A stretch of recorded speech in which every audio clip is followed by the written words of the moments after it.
تصویر کا صرف ایک رخ بتایا گیا کہ آپ صلی اللہ علیہ وآلہ وسلم شفاعت کریں گے، حالانکہ آپ صلی اللہ علیہ وآلہ وسلم نے اپنی امت کے خلاف گواہی بھی دینی ہے، اور آیت شکایت آج انشاءاللہ تعالی ہم ڈسکس بھی کریں گے۔ وقال الرسول، اور رسول اللہ صلی اللہ علیہ وسلم اپنے رب کے حضور شکایت کریں گے۔ اچھا، یہ ویسے صیغہ استعمال ہوا ہے پاسٹ ٹینس کا، رسول اللہ صلی اللہ علیہ وسلم نے شکایت کی، لیکن یہ قرآن کا اسلوب ہے کہ بات کو ڈیفینیٹ کرنے کے لیے نا، کیونکہ ماضی ہمیشہ ڈیفینیٹ ہوتی ہے، یعنی ماضی میں جو واقعہ ہو چکا ہو اس میں کسی کو شک نہیں ہوتا کہ یہ ہوا ہے کہ نہیں ہوا۔ اللہ تعالیٰ فرما رہا ہے جس طرح ماضی ڈیفینیٹ ہے نا کہ یہ ہو چکا، سمجھ لو کہ یہ ہو کر رہے گا، گویا یہ ہو چکا کہ رسول اللہ صلی اللہ علیہ وسلم وقال الرسول یا رب ان قوم اتخذوا هذا القرآن مہجورا، رسول اللہ صلی اللہ علیہ وسلم شکایت کریں گے قیامت کے دن اپنے رب کے حضور، اے اللہ میری امت نے، میری قوم نے قرآن کو پیٹھ کے پیچھے ڈال دیا تھا، قرآن سے پشت اختیار کر لی تھی، اس کی تعلیمات کو چھوڑ دیا تھا۔ وَلِعَوْذُ بِاللَّهِ تعالی، اللہ تعالی ہمیں ان لوگوں سے بچائے کہ جو آپ صلی اللہ علیہ وآلہ وسلم کی شکایت کا مظہر بنیں گے، اور ان لوگوں میں شامل فرمائے جو آپ صلی اللہ علیہ وسلم کی شفاعت کے حقدار ہوں گے۔ یہ ہے آیت شکایت، سورۃ الفرقان آیت نمبر 30، اور ایک آیت شفاعت بھی ہے سورہ بنی اسرائیل آیت نمبر 79۔ عَسَىٰ أَن يَبْعَثَكَ رَبُّكَ مَقَامًا مَحْمُودًا، اے محبوب صلی اللہ علیہ وآلہ وسلم ان قریب آپ کا رب آپ کو اس مقام پر فائز فرمائے گا جہاں ہر کوئی آپ کی حمد بیان کرے گا۔ محمود کہتے ہیں یہ آپ صلی اللہ علیہ وآلہ وسلم کا نام بھی ہے، جس کی حمد کی جائے، تعریف کی جائے، ہر کوئی آپ کی تعریف بیان کرے گا۔ اور اسی کانٹیکسٹ میں بخاری اور مسلم میں درجنوں احادیث ہیں، میں نے اس پہ پورا لیکچر دے دیا ہے، مسئلہ نمبر 88B، کمپلیٹ حدیث شفاعت کے اوپر، اور اس میں نے وہ آیت کوٹ کی، آپ صلی اللہ علیہ وآلہ وسلم نے اس آیت مبارکہ کو کوٹ کیا ہے بخاری اور مسلم کی احادیث میں کہ یہ آیت شفاعت ہے، اور آپ صلی اللہ علیہ وسلم کو قیامت والے دن جو اللہ کے اذن سے شفاعت ملنے والی ہے اس کا ثبوت ہے۔ عَسَىٰ أَن يَبْعَثَكَ رَبُّكَ مَقَامًا مَحْمُودًا، لیکن افسوس ہمیں صرف آیت شفاعت بتائی گئی تھی، یہ آیت شکایت وقال الرسول یا رب ان قوم اتخذوا هذا القرآن مہجورا یہ ہمیں نہیں بتائی گئی، تو قیامت الدن تو آنکھیں کھل جانی ہیں۔ اسی لیے میں نے ضروری سمجھا کہ اس آیت کے اوپر میں ان ڈیپتھ ڈسکشن کروں۔ اب آپ اپنے قرآن جو ہے وہ بند کر دیجئے، میں اس آیت مبارکہ کے اوپر ان ڈیپتھ ڈسکشن کرنے جا رہا ہوں، اور اسی کانٹیکسٹ میں میرے بھائیوں میں قرآن حکیم سے چند آیات اور صحیح بخاری اور صحیح مسلم سے سب کی سب احادیث بخاری اور مسلم سے انشاءاللہ تعالی کور کروں گا۔ آیت شکایت سورۃ الفرقان آیت نمبر 30 کے کانٹیکسٹ میں میرے بھائیوں، اس آیت شکایت سورۃ الفرقان آیت نمبر 30 کے کانٹیکسٹ میں دو اور آیات قرآن حکیم میں بہت ہی اہم ہیں کراس ریفرنس کے طور پر۔ ایک ہے سورۃ الاعراف کی آیت نمبر 6، اعوذ باللہ من الشیطان الرجیم بسم اللہ الرحمن الرحیم، فَلَنَسْأَلَنَّ الَّذِينَ أُرْسِلَ إِلَيْهِمْ، اور ہم ضرور بالضرور پوچھیں گے ان لوگوں سے جن کی طرف ہم نے انبیاء کو مبعوث کیا کہ کیا ہمارے نبیوں نے تم تک پیغام پہنچایا کہ نہیں۔ وَلَنَسْأَلَنَّ الْمُرْسَلِينَ، اور ہم ضرور بالضرور رسولوں سے بھی پوچھیں گے کہ آپ نے ہماری دعوت کو اپنے امتیوں تک پہنچایا کہ نہیں۔ یہ دونوں چیزیں ہیں، امتیوں سے بھی پوچھا جائے گا اور پیغمبروں سے بھی پوچھا جائے گا، وہ بھی اللہ تعالیٰ کی بارگاہ میں جواب دہ ہیں اس حوالے سے۔ اور دوسری آیت ہے سورہ بنی اسرائیل آیت نمبر 71، یوم ندعو کل اناس بامامہم، قیامت والے دن ہر شخص کو اس کے امام کے ساتھ بلایا جائے گا۔ جو یہ پکڑ کے انہوں نے اپنے بزرگ بنائے ہوئے ہیں کہ جی فلانا فلانے امام نال اٹھے گا، فلانا فلانے امام نال اٹھے گا، تو اڑا امام ہی کوئی نہیں۔ تو قرآن حکیم کی ٹرم میں تو امام سے مراد پیغمبر وقت ہے، تو ہمارے امام تو ہیں، ان کے ہاتھ میں تو لواء الحمد بھی ہوگا، شفاعت کا جھنڈا بھی بخاری و مسلم کی احادیث کے تحت، تو ہمارے امام تو ہیں امام اعظم، امام کائنات، سید الاولین والآخرین، شفیع المذنبین، رحمت للعالمین، سیدنا و مولانا محمد رسول اللہ صلی اللہ علیہ وآلہ وسلم۔ تو اسی فکر کرو جو آپ صلی اللہ علیہ وسلم کو چھوڑ کے اور ہستیوں کے بارے میں اس طرح کی چیزیں کلیم کرتی، ان بزرگوں کا قصور نہیں۔ آج اگر عیسائیوں نے حضرت عیسیٰ علیہ السلام کے بارے میں ڈیوینٹی کلیم کیا تو عیسیٰ علیہ السلام وجیہت فی الدنیا والآخرہ، لہٰذا ان ہستیوں کا بھی کوئی قصور نہیں ہے۔ امام اس کو بنائے جن کی اللہ نے گارنٹی دی ہے، ما ضل صاحبکم وما غوا، تمہارے نبی نہ کبھی بہکے ہیں نہ کبھی بے راہ چلے ہیں، تو وہ ہے لقد کان لکم فی رسول اللہ اسوۃ حسنہ۔ اور اس سے بھی بڑھ کر من یطیع الرسول فقد اطاع اللہ، جس نے رسول اللہ صلی اللہ علیہ وسلم کی اطاعت کی گویا اس نے اللہ کی اطاعت اختیار کی۔ امام تو وہی ہے، تو یہ آیت پڑھ پڑھ کے کہہ رہے امام، یہ اسی طریقے سے ہے جس طرح پنجابی چ نا وہ پوچھ رہا تراویح کنیاں نے، وہ کہتے ہیں تراویح، کہتے وی نہ دیکھو تراویح وچ وی آ گیا نا تراویح، اس طرح دی دلیل ہے تہاڈی امام والی جڑی ہے۔ خدا نہ نہ قرآن پاک کے ساتھ کھلواڑ نہ کریں، قرآن حکیم کی ٹرم ہے تو آپ کے بزرگوں کا تو ذکر ہی کہیں موجود نہیں ہے، تو بعد ہی چاہے نہیں۔ قرآن کی ٹرم میں تو امام سے مراد ہے وقت کا پیغمبر۔ اگر آپ سمجھتے ہیں کہ نبی صلی اللہ علیہ وسلم کی نبوت نعوذ باللہ من ذالک ان کے زمانے تک کے لیے تھی، پھر تسی جڑے مرضی امام بنا لو۔ اور اگر ایک مسلمان ہے اور آپ کا عقیدہ ہے کہ آپ کی نبوت قیامت تک کے لیے ہے، محمد رسول اللہ صلی اللہ علیہ وسلم محمد اللہ کے رسول ہیں، آج بھی ہیں، قیامت تک کے لیے ہے، تو پھر امام ان کو مانے، ان کے ہوتے ہوئے کسی اور امام کی ضرورت نہیں۔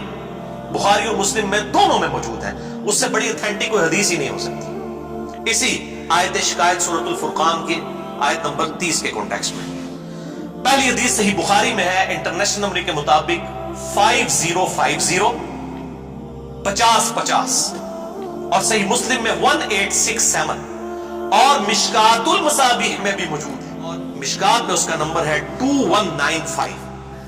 بڑی رکت انگیز حدیث ہے۔ عبداللہ ابن مسعود رضی اللہ تعالیٰ عنہ کہتے ہیں کہ آپ صلی اللہ علیہ وآلہ وسلم ممبر پہ تشریف فرما تھے، آپ نے مجھے قریب بلایا اور کہا عبداللہ مجھے قرآن سناؤ۔ اللہ، میں نے کہا یا رسول اللہ قرآن تو آپ پہ نازل ہوا ہے، میں آپ کو قرآن سناؤں؟ آپ صلی اللہ علیہ وآلہ وسلم نے فرمایا کہ مجھے دوسروں سے سن کر لطف محسوس ہوتا ہے۔ تو عبداللہ ابن مسعود کہتے ہیں رضی اللہ تعالیٰ عنہ علیہ السلام کہ میں نے سورۃ النساء کی تلاوت شروع کی، اور جب میں سورۃ النساء کی آیت نمبر 41 پر پہنچا، اعوذ باللہ من الشیطان الرجیم، بسم اللہ الرحمن الرحیم، فَكَيْفَ إِذَا جِئْنَا مِن كُلِّ أُمَّةٍ بِشَهِيدٍ، اور وہ کیا منظر ہوگا کہ ہم ہر امت میں سے ایک گواہ کو اٹھائیں گے، اور وہ گواہ امت کا پیغمبر ہوگا، کوئی بزرگ بابا نہیں، ایک گواہ کہا جا رہا ہے ایک امت میں سے، تو وہ کا پیغمبر ہی ہوگا۔ وَجِئْنَا بِكَ عَلَى هَؤُلَاءِ شَهِيدًا، اور اے نبی صلی اللہ علیہ وسلم آپ کو آپ کی امت کے اوپر گواہ بنا کر اٹھائیں گے، یعنی آپ کو اپنی امت کے خلاف گواہی دینی ہوگی، حق میں یا خلاف، دونوں صورتوں میں۔ تو آپ صلی اللہ علیہ وسلم نے کہا عبداللہ بس کرو، عبداللہ بس کرو، عبداللہ بس کرو، کہ مجھے اپنی امت کے خلاف گواہی دینی ہے۔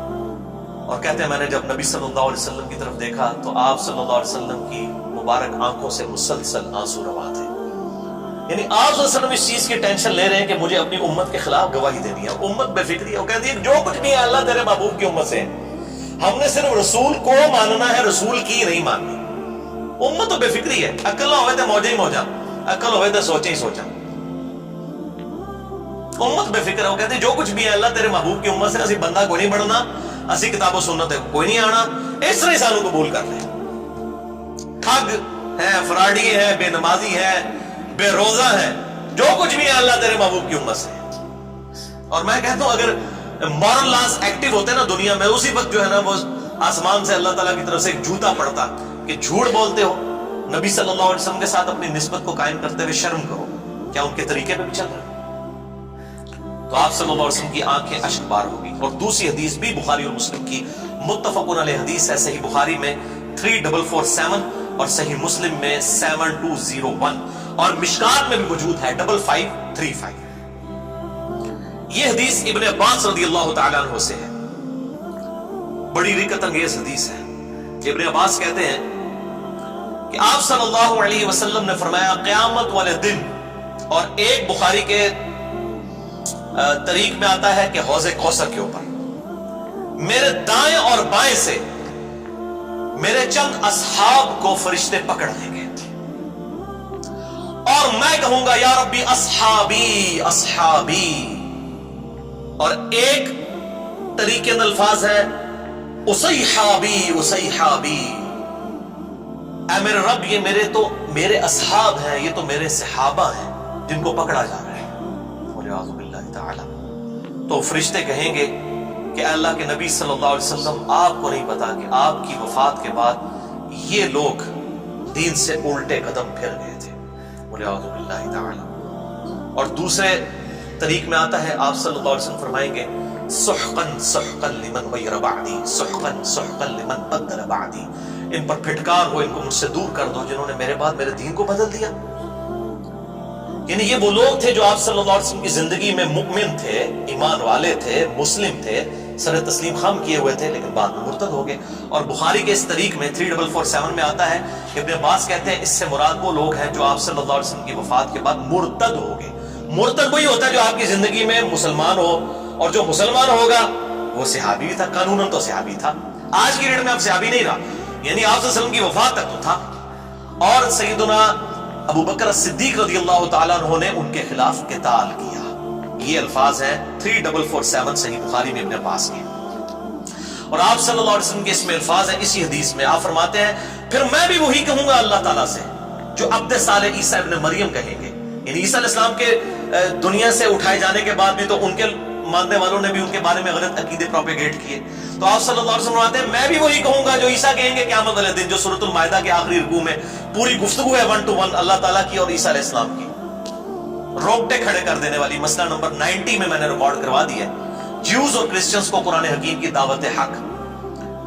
اور آپ صلی اللہ علیہ وسلم نے سیم وہی الفاظ قرآن حکیم کے نقل کیے جو عیسیٰ علیہ السلام کے ہیں. وَكُنْتُ عَلَيْهِمْ شَهِيدًا مَا دُمْتُ فِيهِمْ. اے اللہ میں ان پر گواہ تھا جب تک ان میں موجود تھا، جب تو نے مجھے اٹھا لیا اس کے بعد تو ہی ان پر گواہ تھا. اب یہ تیرے بندے ہیں، چاہے تو انہیں تو معاف کر، چاہے ان کو عذاب دے. تو اللہ تعالیٰ فرمائے گا آج کا دن وہ دن ہے کہ جس دن سچوں کو صرف سچا عقیدہ ہی فائدہ دے گا، صرف نسبت کام نہیں آئے گی اگر ان کا عقیدہ درست ہو. اعوذ باللہ تعالی. اللہ اکبر. اور انہی حدیث میں عبداللہ ابن ابی ملیکہ تابعی رحمہ اللہ تعالی رضی اللہ تعالیٰ عنہ علیہ السلام ابن زبیر کے شاگرد جب یہ احادیث بیان کیا کرتے تھے، بخاری اور مسلم کے الفاظ ہیں، وہ کہتے تھے اے اللہ ہم تیری پناہ میں آتے ہیں کہ تیرے نبی کی وفات کے بعد ان کے دین سے الٹے قدم نہ پھیرے. یہ اتنے ڈرتے تھے. عقل ہوئے تھے سوچے ہی سوچا، عقل نہ ہوئے تھے موجے ہی موجا. یعنی تابعین اس حدیث کو بیان کرتے ہوئے ساتھ دعا بھی کیا کرتے تھے اللہ ہمیں بچانا، ہم ان لوگوں میں شامل نہ ہوں.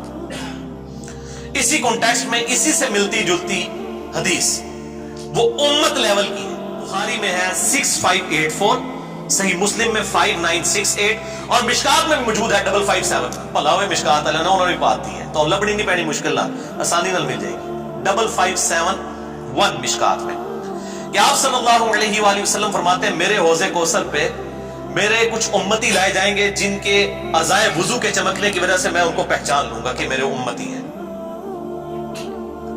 تو فرشتے ان کو پکڑ لیں گے، میں حوض کوثر سے ان کو پلانے لگوں گا، اور میرے حوض کوثر سے جو ایک دفعہ پی لے گا وہ کبھی پیاسا نہیں ہوگا.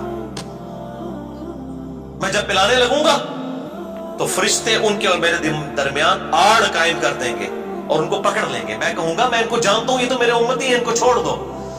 تو وہ کہیں گے یا رسول اللہ صلی اللہ علیہ وسلم آپ کو نہیں پتا ان لوگوں نے آپ کے بعد آپ کے دین کو بدل دیا تھا، اس میں بدعتیں جاری کر دی تھی. حوض کوثر پہ پکڑ لی جائیں گے. تو آپ صلی اللہ علیہ وسلم کہتے ہیں میں کہوں گا سحقا سحقا لمن غیر بعدی سحقا سحقا لمن بدل بعدی. ان پر پھٹکار ہو، ان کو مجھ سے دور کر دو، ان کا مجھ سے کوئی تعلق نہیں ہے جنہوں نے میرے بعد میرے دین کو بدل دیا. اعوذ باللہ تعالی.